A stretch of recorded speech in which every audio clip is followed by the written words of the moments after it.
kung bakit malakas ang TBS. Ay, hindi lang malakas ang hindi naman din malakas ang TBS.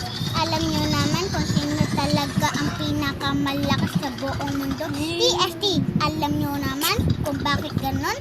Alam nyo naman kung bakit ang sinasabi nila malakas daw ang TST. Siyempre, ganon na talaga ang TST. Alam nyo naman kung bakit ganon ang TST. Siyempre, marami nang kumakampi sa TST at konti pa lang ang kumakampi sa TBS. Alam nyo naman, magtapang ang TST. Alam nyo naman kung bakit alam nyo naman na bakit ang TBS. Siyempre, ganon talaga ang buhay nila. Siyempre, ganon talaga ang pinakamalakas na siga sa buong mundo. Alam nyo naman kung bakit ganon. Eh, siyempre, malakas na talaga ang TST. Siyempre naman kung bakit ganyan. Siyempre, alam nyo na lahat yan. Siyempre, alam nyo na yan eh. Siyempre, alam nyo naman kung bakit ganun talaga ang buhay. Siyempre, madaming kumakampi sa TST. Alam nyo naman yan.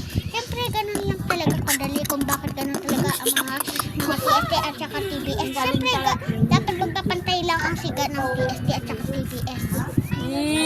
Gusto ko muna